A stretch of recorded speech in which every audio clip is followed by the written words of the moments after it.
Event. Today, we've had several speakers already. So we've moved from our first talk. Of course. Naisip ko sa kahapon. From our talk on substance abuse to disability to indigenous health and then to cancer, and now we're on psychotrauma. As you all know, yeah, I'm sorry it's all heavy, but it's the only way that I could fuse and ensure that you learn what you came for here today. As you may know, UST has a very famous psychotrauma clinic, which is run for free. And I think Sir will be talking about that in a while. Yes. So let me introduce our speaker. Our speaker is Floyd Matumbakal, and he is an assistant research coordinator and a volunteer therapist at the UST Graduate School Psychotrauma Clinic. His research focus is on assessment and instrument development and on the role of psychotrauma in drug abuse cases. He is a practicing registered psychologist and blends his background in education and healthcare with his practice. He also performs advising functions on quantitative analysis in academic and professional research projects. Currently, he is the head of the Office of Student Mentoring, Guidance, and Counseling of the University of Asia and the Pacific. He obtained his BS Pharmacy degree and Pharmacotherapy Specialist Certificate from UST. He obtained his MA in Clinical Psychology from the same school.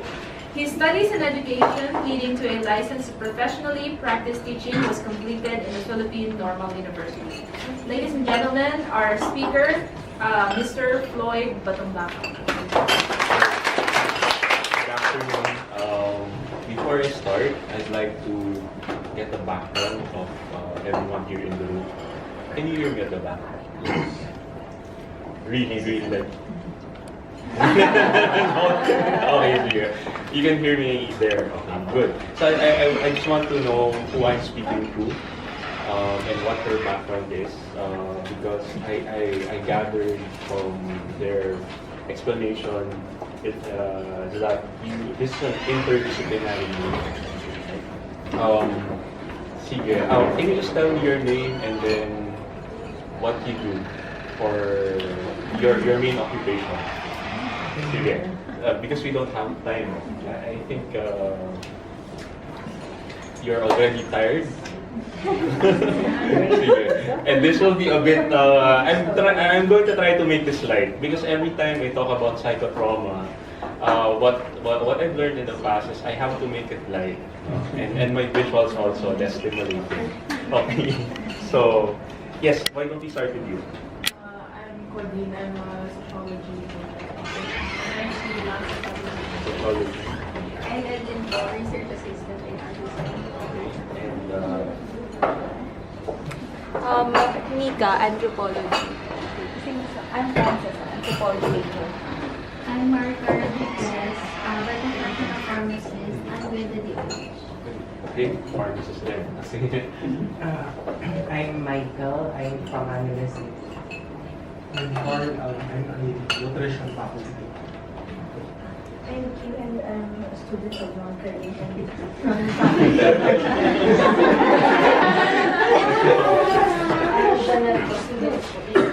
They got it. Student data. I'm Ms. Relicha from the Development Academy of the Philippines. In Ortigas. Mindanao. Mindanao. Wow, okay. I'm Katerina Nagabiartas, a government physician from Samar. I'm Rika, faculty from University College of Nursing. I'm Miss Mary Roa, nurse. I'm Mary Beth Magulub, a nurse midwife. I'm Marian Manmorol. I'm a student, clinical science. I'm Christine Pinga, a faculty from Palawan State University. I'm Folina, medical doctor doing both hospital and community work. I'm Charlie Las Reyes, an occupational therapist. I'm Charles Bermeo, faculty occupational therapy department. Yes. Yes. Tapos, Student of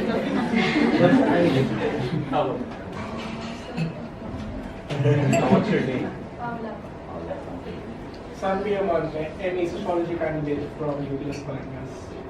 Mark Quintos, College Faculty and Student of Law. Joy po. Bias suspicion. I work at DOH and I did my psychotrauma. Estelle Reyes. I'm a pharmacist and I'm practicing research in the Oh, Department of Health Research. Yeah. I'm Jomar. I'm a teacher and a researcher. thank you. Okay, so I'm Lloyd again from the Psychotrauma Clinic.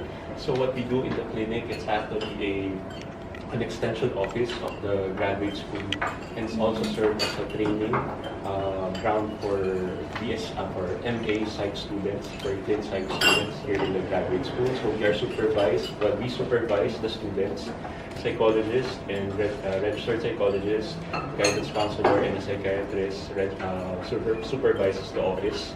Our services are free, and right now I don't think we are accepting because clients because we tend to get overwhelmed, because there are a lot of cases around going on. We cater actually to the CBE class, but that's the in principle we do. So we provide counseling and assessment for psychotrauma. And for this afternoon, I just want to make this simple and straight to the point, because when I saw the number of topics that you were supposed to tackle, wow, that's a lot, no? But very interesting topics actually. And I'm very glad that this is an interdisciplinary group, because we tend to form cliques, diba? Professions tend to form cliques. Pag psychology yan, kami, dito lang kami, this is only our topic. Pag nursing kami lang dapat dyan sa nursing. Pag anthropology, etc. No? So we tend to form cliques, but actually the trend right now is to be interdisciplinary. That for us, for example, for psychologists, we have to know neurology, so that we can communicate with our fellows who are practicing their neurology practice in the hospital, for example. So we have to be attuned with them, and for also we have to know a bit of genomics, but that's not my forte, so I will not delve into that. So that we can interpret really the results of researches, and we can explain better what we do. And of course for pharmacy, so psychologists now have to be attuned to signals on psychopharmacology, the mechanisms of action, why this drug works or why it does not. And for this afternoon, this is something that's very apt for the Philippine setting, psychotrauma, because we have a lot of cases in the Philippines, but then it's not really given much attention. So I'm more of my work is inside the clinic. But my colleagues at the clinic, actually, they are the ones who go out. They go to Mindanao, to some of them to Marawi. Yes, recently last year they went to Marawi for the children naman. Some of them for Yolanda, some of them in Negros. So for the drug rehabilitation, some of them volunteer for that. So in the Philippines, it's a very apt topic, because the Philippines has a lot of natural disasters besides man-made disasters. Just like last Monday, the earthquake last Monday, I was talking to someone in school, and then she was telling me, you know what, when I felt the earthquake, I really ran. I did not think anymore, I just ran out of the room. But when I forgot my handbag, so I have to go back. So sabi ko, handbag talaga, the handbag. And then after she got her handbag, so she went out of the office. Sabi ko, why? Because for us, I think all of us, many of us experienced the 1990 earthquake, but the epicenter was somewhere in Baguio. But then the aftershocks, the intensity here in the Luzon area, Central Luzon and Manila can really be felt. And that was really strong, you know. Last Monday, for us, for some of us, ano yan, earthquake? Oh, earthquake. So kami man, earthquake, no? Because our index was the 1990 earthquake. For us, 1990 really was strong, no? So like last Monday, ay hindi naman. But how come my office mate, konti lang yung shake ng ground, takbo agad siya. Okay, and then she told me, you know what? Because when the earthquake hit us, the first thing that came to mind was Ondoy. Because there was a time in Ondoy, I had to go home and I was submerged literally in water up to my neck and I thought I was going to die. So what happened to her? So I was just chatting with her, etc. And then afterwards, okay, so meron siyang psychotrauma. Psychotrauma. Anything that actually reminds you of a life-threatening event will make you come back and re-experience what you experienced before. That is the essence of psychotrauma. And usually in the Philippines, we have a lot of natural disasters besides man-made disasters. And sometimes people just would say, oh, lost it na. Talagang nag-snap na lang yan. Bakit na, the terms are, naloka na yan, nabaliw na yan. But sometimes it's really not baliw. Sometimes nag-trigger yung stress nila, they progress to schizophrenia, for example.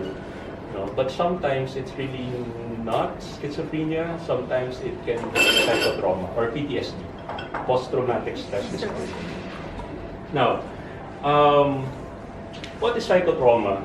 It's an extremely distressing experience that causes severe emotional shock that may have a long-lasting psychological effect. In our practice, in my practice, I had a case. He was 40, around in his 40s, late 40s. And then the behavior that was manifesting was OCD, obsessive compulsive behavior. So, psychopath ganun. And then we got the history of the client. You know, for him, he tried not to recall. Hindi, okay lang yun, wala lang yun. Something happened to him in his when he was 18 years old or 17 years old. Someone pointed a gun at him, and because he was just selling something, and he was actually, I shouldn't be using details now. So someone pointed a gun at him, and then he said some words that were really threatening, and then afterwards he tried to not mind it, but then it just resurfaced after some years. So, and then before that, a few years before that, something else happened to him. He was betrayed by a person whom he would not really expect. Imagine, 40 years old, he can still remember what happened vividly when he was 5 years old. So what did we do? We did an EMDR, eye movement desensitization, and reprocessing. EMDR na lang, haba eh. And then that's a desensitization technique. Well, all of his problems did not go away, but a certain part of his problems, of the behavioral manifestation, was actually got a lot better.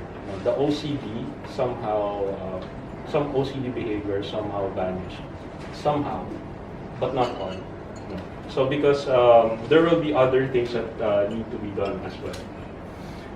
So that's the effect of psychotrauma. It could have happened to you 20 years ago, but still the effect can still be felt now. It can be 1 year, 2 years, 3 years. Sometimes there are psychotraumas that will be resolved on its own. Like after 1 month, wala na. But sometimes hindi eh. So what predisposes people? Yun yan, that's the topic of researchers. What's a traumatic event? There can never be a trauma, a psychotrauma, if there's no traumatic event. So it's an incident that is outside the range of usual human experience, and that would be markedly distressing to almost anyone. In other words, it's something that you did not expect to happen, and you were not prepared when it happened, and you did not know, and you felt helpless when it happened. So, what are the characteristics of traumatic events? First, it can be life-threatening. It's unpredictable. It's uncontrollable, meaningless. For example, people who were abused would really have a difficult time, and the thing that you would really hear them say, hindi ko alam kung bakit hinayaan ng Diyos na nangyari sa akin. There's no meaning. Bakit nangyari sa akin to? Mabait naman ako. Ginagawa ko naman to. Ito pa rin nangyari sa akin. That's one of the things that really make it difficult for them to overcome it. I don't know why it happened to me. Examples of traumatic event. It can be seeing another person who has been injured. Armed conflict in Mindanao, marami yan. Natural disasters, victims of wars, tragic death, or chronic or terminal. And then domestic community violence, sexual abuse, marital abuse, for example, extreme poverty, hindi na sila makakain, or yung bata pinabayaan ng magulang. Kasi magulang talaga sa bata, built-in sa atin na yung magulang natin should be caring for us. And then yung tao, whom we know instinctively should care for us, abandoned us, and then maltreated us, that can be traumatic. And then crimes, fire, plane crash, school shooting. Sometimes bullying can be traumatic. I've handled cases of adolescents who were bullied. After the bullying, after we resolved the bullying, everything became a bit better. I mean, much better. They started to heal. I don't use the word heal kasi. So they started to function better. Okay. So what are the physical symptoms of psychotrauma? Eating disturbances, for example. So I know more or less. Kasi eating can be a coping mechanism, for you to okay, eating can be coping mechanisms, sleep disturbance or nightmares, napapaginipan mo pa rin yung nangyari sa'yo noon, sexual dysfunction sa mag-asawa, parang wala na, sex life, low energy, chronic unexplained pain, racing heartbeat. So those are some of the physical symptoms. Parang like nung Monday, kinausap ko yung office mate ko, parang kinakabahan pa rin daw siya. Tapos na pero kinakabahan pa rin siya. So, next, difficulty concentrating. Yun at yun lang ang nakikita mo. So we have some cases, for example, in school, hindi siya makaget over. So hindi niya magawa yung assignments niya kasi yun yung trigger Pag gagawin ko itong assignment na to, yung nangyari sa akin masama, ginawa sa akin before, yun at yun. So they don't get to finish it. Muscle tension, for example, ito yung nakikita niyo parang palagi na siya tense. Emotional symptoms, depression, symptoms of depression, anxiety, panic attacks, fearfulness, compulsive and obsessive behaviors, yan yung isang case kanina. You feel out of control. Okay? One manifestation, I'm not saying that this is always the case. For example, yung after an event, parang kailangan tidy lahat yung buong bahay. Kailangan in control ka. Kasi compensate for the loss of control nung nangyari sa'yo yun. So you always want to be in control. So kailangan dapat maayos ko. Sabihin mo sa akin lahat kung saan ka pupunta, ha? So dapat ganon.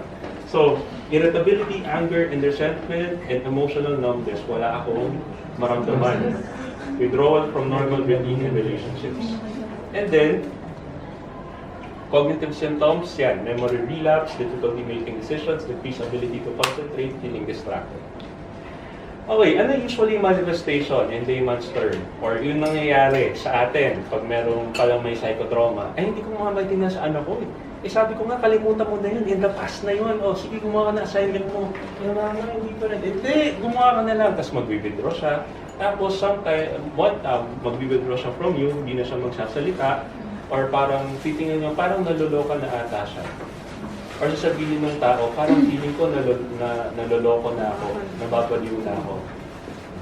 Pero ito yung mga nangyayari sa kanya.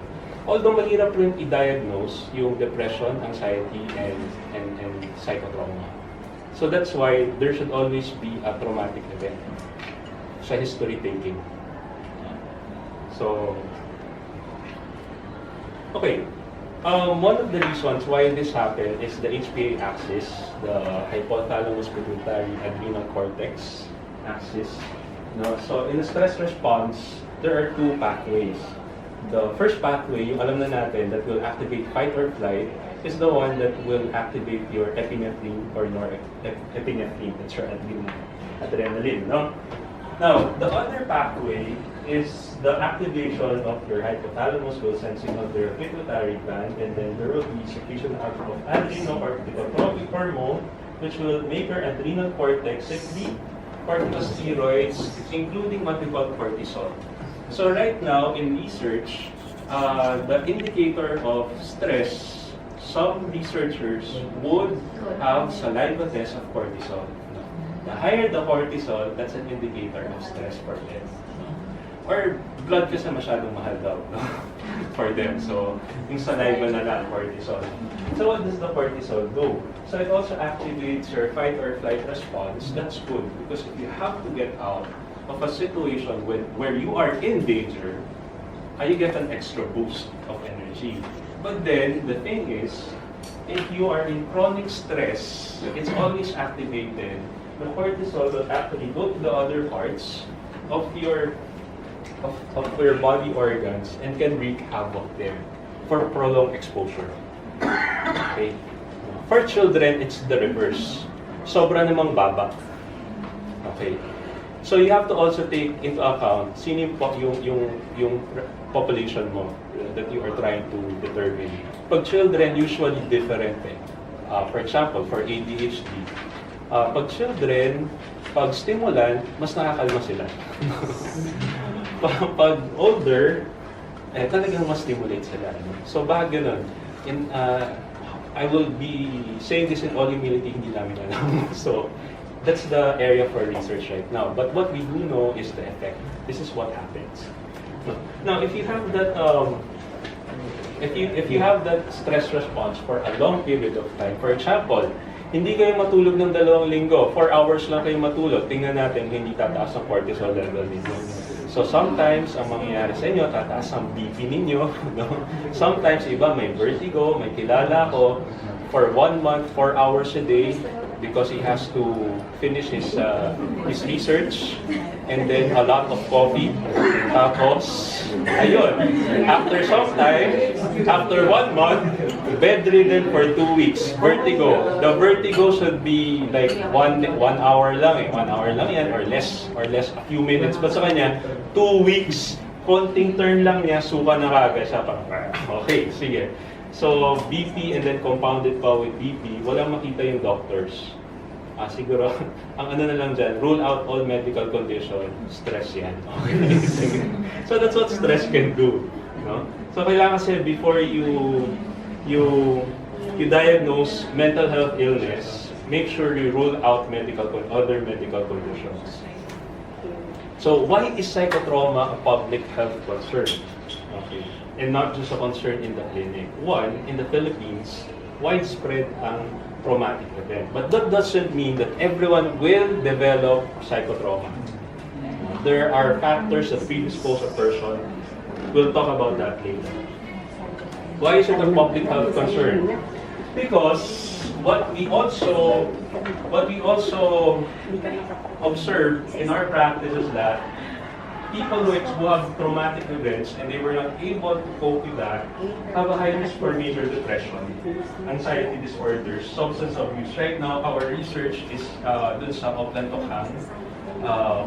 We are trying, because syempre psychotrauma clinic kami, no? So we are investigating the role of trauma in substance abuse. So what we found out, because one of our volunteer psychologists would always tell us, alam mo yung mga cases na na-handle ko doon, extreme abuse.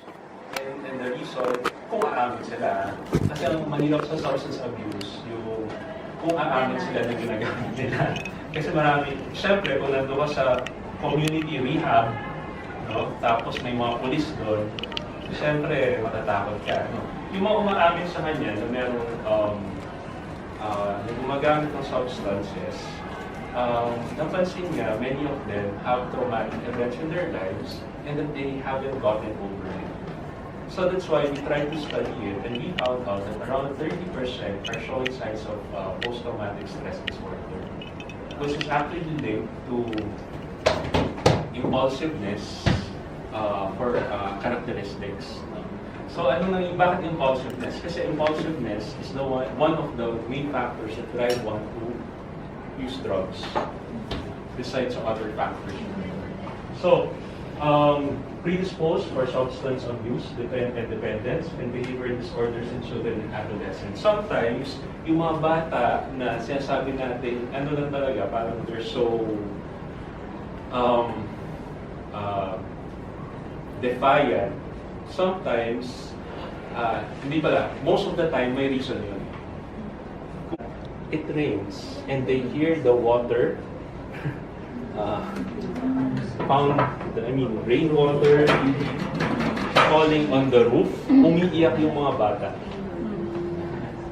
So, okay. So, yun yung account ng mga teacher. So, syempre, will learning take place?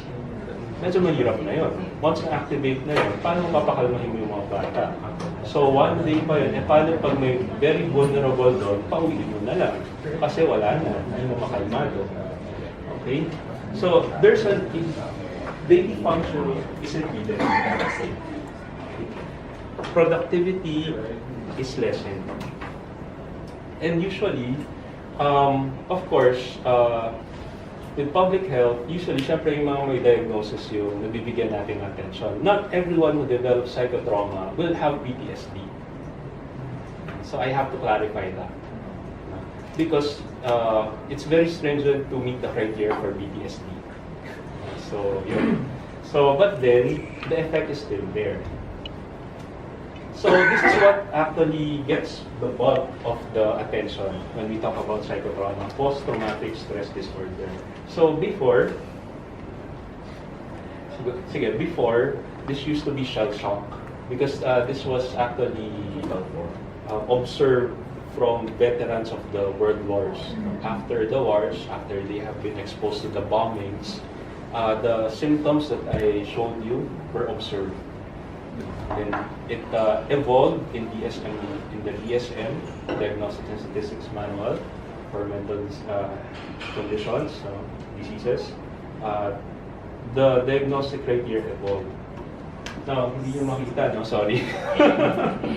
I thought, kasi nung flash ko, kita naman eh. Sige, so, sa DSM-4, I am just going to read na lang. First criteria for you to have a post-traumatic disorder is you must have experienced a traumatic event. That can be a threat to your life, the integrity of your body, pwedeng sexual abuse. Also, something that really will attack some people say, your core of your personality. It can be either you're directly exposed to it or you witness it just kaya hindi ko nagpapakita ng pictures. No?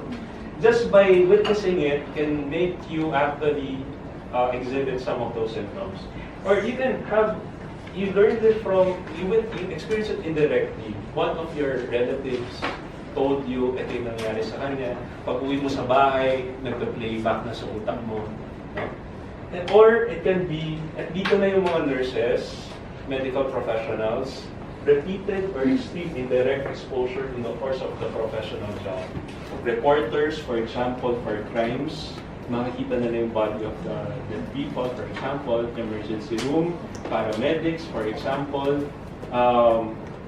Some of them get over it, some of them play back pa rin, kaya they're more prone to what we call compassion fatigue.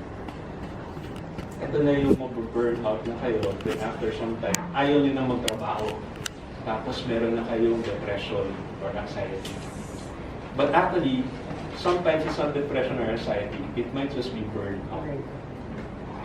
Because it's the prolonged of the chronic stress that you have experienced. Mataas yung chronic yung activation ng yung stress response. And then there are intrusion symptoms. Hindi nyo makalimutan, may flashback, nakita nyo lang, pupasok kayo sa school, doon yan nangyari, playback. Tapos persistent, effortful avoidance of distressing trauma-related stimuli. May estudyante, hindi siya nakagraduate, at dahil doon sa, naalala niyo yung building na yun. So, yung building na yun, pag makikita niya, graduate na siya. Because it resulted to a lot of things. Na malaking consequences. No? Yung bang tipong pag na anything that will remind you, for example, yung boyfriend mo, binubugbog ka, makita lang ng tao na pareho yung body structure niya, tend to go away. Mapapansin niyo, ba't ka umalis? Wala lang. That's kasi may nakita sa akala ng boyfriend niya. Negative cognition. Ito na yung pinagkaiba sa previous DSM-4. Dito, you said, dapat may negative cognitions. Ano yung negative cognitions? There's an inability to recall the key features of the trauma. Some people recall it vividly. Some people, hindi nila talaga nakalimutan nila before and after. Immediately before or immediately after and during the situation. For example, siguro sa ER, yung mga car accidents, there is some amnesia, di ba? After some time. So dapat mare-resolve yun. Pero there are some people, sige, they were able to regain their function, pero pag tinanong sila ng specific event na yon, kahit 2 years ago na yon, hindi pa rin nila matandaan. Pero gising sila, identified sila na gising. Or it can be negative belief about oneself in the world. Ano yan? The world is not safe, or I am helpless. Yung isang taong I am helpless, ano sa tingin yung palagi niyang reaction? Kunyari, I will have to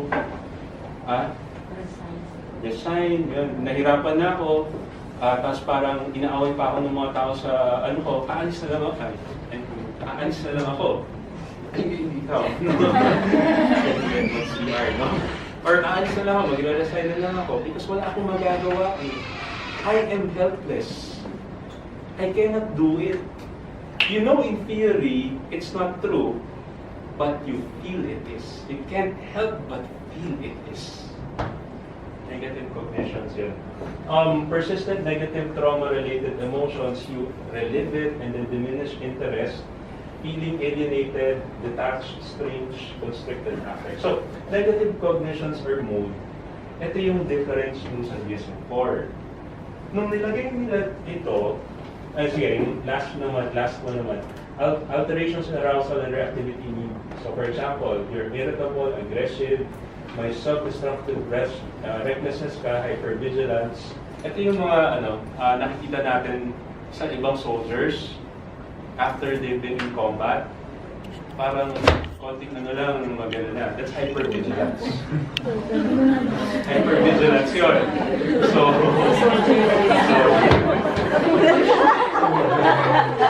So sleep disturbance, nightmares, hindi makatulog, insomnia, etc. Dati, ito lang, A, B, C, E. Tapos, ang ginawa ngayon, hindi dapat may negative cognitions talaga. Bakit? Kasi in therapy, one of the points that we address is negative cognition. They have to get quote-unquote over the negative cognition or somehow manage it. Usually, when that's managed, it's easier to manage other behaviors. And before, wala ito sa DSM-4, 2013, nilagay. So, ang daming nagkaroon ng diagnosis for PTSD. So, nung nilagay ito, negative cognitions, parang hindi na they don't fit anymore the diagnosis. So, ano mangyayari doon? Sa US, kasi PTSD can be remunerated. So, syempre, pag hindi ka na-diagnose, wala ka ng remuneration. Hindi na pwede for for treatment. Or kung veteran ka, war veteran ka, wala ka ng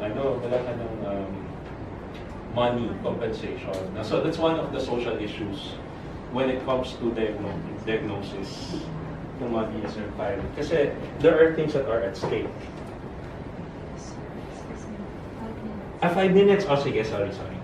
So, this is just to illustrate to you that PTSD has a biological component, meaning the part of the brain is activated and they saw that there are parts that are quote-unquote abnormally functioning. Usually, it's the amygdala. Now, in psychotherapy, these are the only two approved by the World Health or endorsed by the World Health Organization. But in research, the other forms of therapies, cognitive therapy, presence-centered therapy, interpersonal therapy, mindfulness-based therapy, are gaining traction.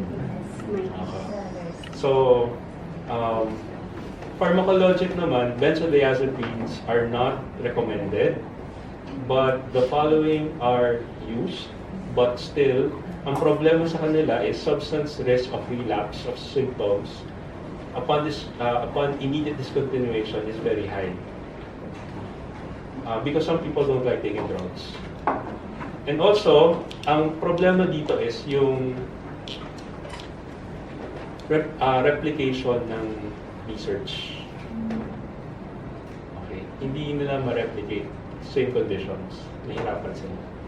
So, ano ba yung issues encountered in the field? Sorry, I'll try to make this depending on your specialization, you might want to focus on some of these things if you're going into psychotrauma. Local research, diagnostic classification, I'll discuss later briefly lang. And then etiology, early intervention and prevention. Ito, very contentious to kasi nagkaroon ng bindo last Monday sa Pampanga. So, ano yung early intervention or prevention of PTSD? Naku, very contentious yan. Then treatment. Also, yung technology, use of technology, assessment instruments, theory, and then qualifications. Okay, I'll go through this in a breeze. Local studies. From 2014 to 2019, there are around 14 studies lang conducted by Filipinos. No? So, ano tungkol saan yun? This is PTSD checklist, validation of the instrument. This one, Typhoon Haiyan, program evaluation, how effective it is. The others, more of the functions, what are the factors that affect PTSD for a certain population. So puro ganun na yung ano. Many of them, I have a hint na it's either dissertation sila na ginawang published in the journals, okay? And na makikita mo, there are really people who are into it. Parang sila pa rin yung palagi na makikita mo in the field. For example, Dr. Mordeno, so he's a graduate here. Makikita mo, puro Mordeno, no? So I think he's in Hong Kong o Macau. University of Hong Kong or Macau. Miss Nalipay, yan. So they were previous psychotrauma clinic volunteers as well. No? So, ayan. So around 14, I tried to look in the database. That's 14 from 2014 to 2019. So, yun yung level of research natin right now. So right now, what we're doing is substance abuse naman kasi yun yung socially relevant for now. Substance abuse and trauma. So hopefully, we presented it na, but hope we're writing na the paper. Okay, naalala ko na naman na trauma ka. Kasi kinukulit na nila ako. Sorry. So, okay. Ano sa diagnostic classification? Kasi si Summerfield, noong 2000 pa lang hanggang ngayon, it's very influential. He questioned the diagnosis of PTSD. Because among all the mental health conditions, there are only 2 mental health conditions na kailangan mo ng external factor for you to diagnose. One is substance abuse. Siyempre, kung wala kang substance, ano yung abuse mo? No? The second one is PTSD. Kung wala kang traumatic event, hindi yan PTSD. So, sabi niya, baka naman this is just a Western construct. No? there's a tendency sa US kasi to overdiagnose. Kasi nga, meron compensation yung war veterans doon. Now, the other side of it naman, social health. Nag-aaway sila, nagsasagutan sila sa mga papers. No? Dr. Shalev said, talaga, anong sasabihin ko sa mga pasyente ko na nakaka-experience ng hypervigilance, ng intrusion, etc. Sasabihin ko sa kanila, hindi, made up mo lang yan. No? So, yun yung point ni Shalev. And also other researchers have said that, hey, meron talaga across all populations with PTSD, really may same symptoms and markers. Ano implication yun? That's why biological markers now are being pushed. So, kasi sa schizophrenia, established na yun, organic yun. A big part of it is organic, or may genetic din. So, depression, organic, genetic. So, PTSD, kulang pa yung research. So, yun yung implication ngayon. Kailangan natin sa DSM, yun rin yung what they are gearing for, organic basis of mental diseases. Next, secondary trauma. Bakit?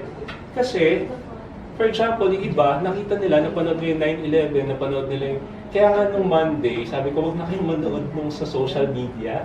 Kasi mas lalo lang yung kinakabahan, nakikita niyo yung building na nagsusway, tapos may swimming pool, yung tubig, no?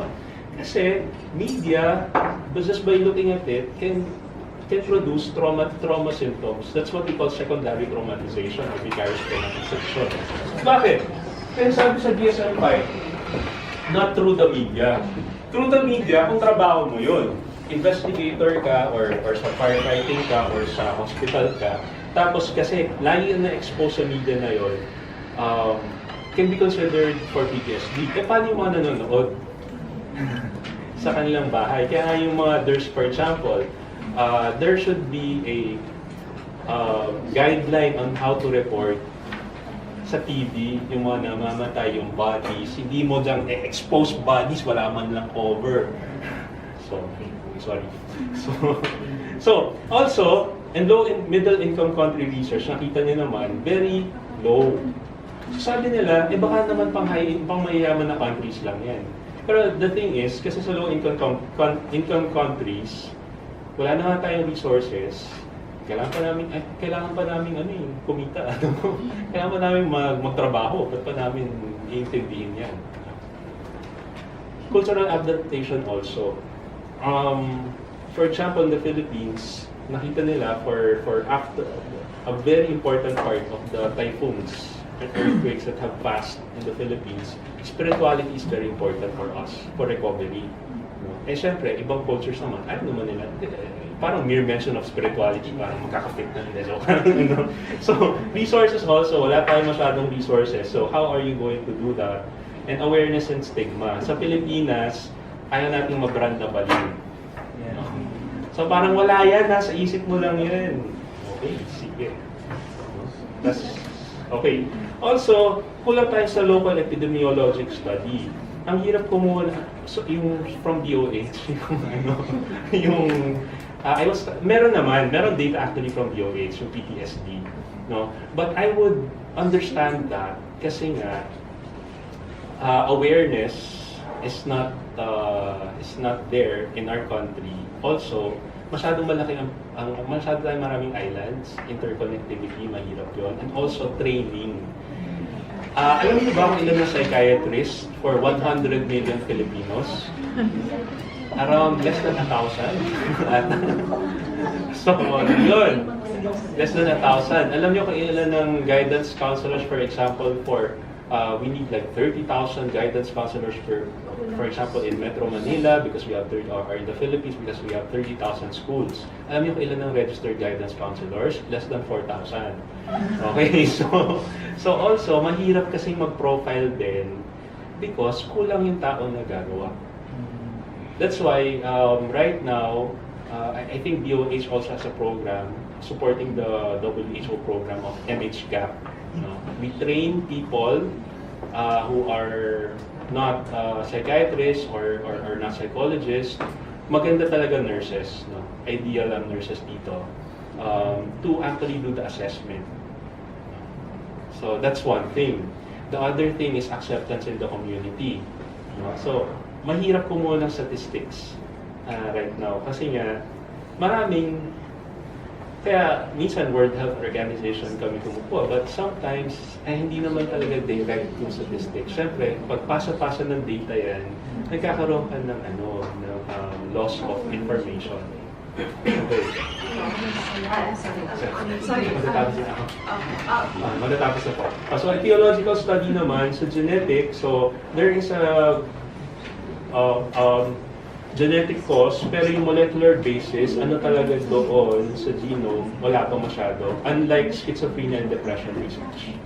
So right now, what they're doing is open science. They share the data online. So, tingnan natin kung ano mangyayari. So, that's coding ng genes, ma-identify ano ba talaga doon sa area na yan. Also, factors of predisposed development of PTSD, level of proximity, like ginawa ng 2015. Pag mas, parang very commonsensical. Siyempre, pag mas intense yung event, saka mas malapit ka, edi mas mataas ang development mo sa PTSD. Kasi nga, but then siyempre in research, you have to know, hindi, baka nako-confound yan ng Kasi siyempre kung malapit ka, di siyempre mas intense yung level niya. So, ano ba talaga? Level ba o proximity yung cause? And then age and pre-incident mental health are more likely to have better post-traumatic growth. Yung ability to move on and develop after that adverse event. And early intervention and prevention, ito na. Yung bang debriefing, CISD, is it really very effective? Nako, ito yung gustong gawin na sa Pampanga, for example, no? Yung mga naka-experience ng mix kasi yung results eh. Some say walang effect, some say may effect, some say naman, some studies say na negative pa yung effect. But ang question naman ng iba doon, meron bang program fidelity? Meaning, yung really, did they follow the protocol? Program fidelity is one of the issues in researches. And also, sa pharmacologic interventions naman, kailangan pa natin ng replication studies. And then, iba naman, kailangan siguro, sige, sabi mo effective, pero yung population naman, yung samples na ginamit mo, hindi homogeneous. So, baka naman may quirks doon, saka may variants na introduce. Okay, focusing naman on resilience building, puro trauma na lang tayo. Doon tayo, sa Pilipinas, doon naman tayo mag-focus sa pag nangyari na, anong gagawin natin para makabangon sila? For example, yung research nila Dr. Hetsanova, which should be culturally sensitive, the post-higher recovery program of Hetsanova et al. Okay, kaya lang, problema kasi sa Pilipinas, ang dami nga nating disasters, di ba? Pero ganito kasi tayo, reactive tayo. So, may nangyaring earthquake. Oh, ano ba yung mga factors na natin? Nangyari na, saka mo pa lang iisipin, hindi, ito yung i-measure ko. No?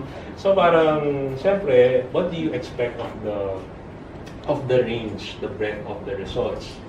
So, pang-reactive din. So, sana mas maganda kung meron na tayong somehow parang templated na every time this happens, earthquake, ito yung matitingnan natin. Typhoon, flood, ito yung titingnan natin. Hindi tayo reactive na minsan data mining ang nangyayari. And then sige, pasabihan mo sila ng isang katutak na questionnaire, tapos piliin na lang natin. No? So parang, meron ka rin naman makukuha doon. Pero parang it's not thoughtful enough. It won't produce breakthroughs. And then treatment, evidence-based other forms of treatment, art-based therapies, we need, for example, medyo may, it is effective. No? Pero kasi nga, wala nga masyadong support sa Pilipinas sa grants. Grants po. So, kaya kasi kailangan ng bigger population. Siyempre, i-compensate mo yung yung study, yung subjects of your study. Sino lang ba gumagawa usually? Yung mga grad student. Siyempre, out of the pocket yun minsan. So, madalas pala, out of your pocket, diba? So, technology in use. For example, in Japan, emergency health evaluation, use of technology, 3 country pa lang yung nag-document, mobile phones, and also iPads Kasi pag nangyari is yung sulat-sulat ka lang, usually nagkakaroon ng errors doon eh. So you have to know really kung ilan yung if you have to evaluate. No? In assessment instruments, maraming researches, sabihin nila, ay ito may effect to, ito walang effect, ito negative, positive, negative effect. Pag tinignan mo, pinagsabay-sabay mo, hindi ka magagawa ng systematic review. Why? Kasi iba-iba sila ng assessment instruments. Yung assessment instrument nila pang DSM-4 pa, yung iba pang DSM-3 pa, yung iba DSM-5, yung iba hindi. Gusto kong gumawa ng sarili kong theory, akin to. No? So assessment instruments. Or sometimes, gagamit tayo, magta-translate tayo sa Pilipinas, local language. Hindi man lang nag-back translate, o hindi man lang verify, validate yung translated instrument. So, syempre, bakit mahalaga ang instrumentation? Pag hindi validated ang instrument, hindi siya reliable and valid, lahat ng results mo questionable. Kasi baka mamaya, it's just a certain part of PTSD or trauma that it's really measuring. Diba? So, yun din, assessment instruments and adaptation of instruments is an issue. And then, lastly, qualifications of responders. And kami wala kaming, we don't claim anything. We just really do our job. No? Pero ang issue kasi dito sa Pilipinas, there are many groups claiming we are the experts in psychotrauma. Kami, hindi, basta kami ginagawa lang namin. No? We do our job, we have our training, but we don't claim we're the experts. No? Kasi nga, kailangan pa ng studies more studies on this. So, ano yung standards and qualifications, competencies that have to be there? Yun ang isa pa kailangan nating establish in this practice. And that's it. So, kailangan nating matapos na. So, just to summarize everything, psychotrauma is very real. It is estimated to be widespread in the Philippines. But then there are less people who work in this field, and also there are many issues that can be researched on, that can actually enrich our practice, and also the knowledge, the accumulation of knowledge, the present accumulation of knowledge that we have. So thank you very much for this.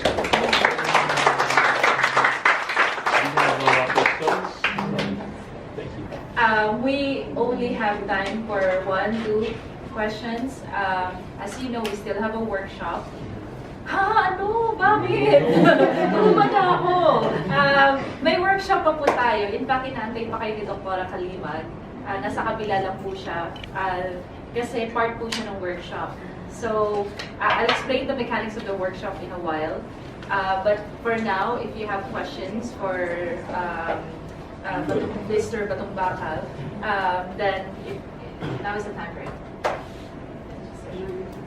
Sir, I learned from someone na kapag during court proceedings, say for example, sa mga rape victims and sexually abused, kapag cross-examine, I don't know if that's the right term, pag cross-examine daw, say for example, i-report siya sa barangay. So, ikukwento ng bata kung ano nangyari, tapos dadalhin siya sa police, ikukwento niya na naman kung ano nangyari, dadalhin siya sa court, tapos yung mga lawyers. Sa harapan ng maraming tao. Yes. So, what can be done to change that kind of violence system? Okay, so using research, pwede bang? Yes, you can research on the effect of court proceedings on child abuse victims as they give their testimonies. And then you can do either you start syempre with qualitative, so and then afterwards you go quantitative. Kaya lang kailangan mo kasi ng maraming samples. So better, for example, may mga groups, International Justice Mission, for example, they handle those cases. It can be very traumatizing. Sa bata? Let me qualify. It can be traumatizing Actually, it can help if the person listening does not quote-unquote judge. Kasi part of desensitization is you repeat it and repeat it. That's part of it. But again, wala pang study about that. In theory, oo. In therapy, we do that. We make them repeat the narrative, until wala na silang maramdaman. But, syempre, iba yung setting ng forensic.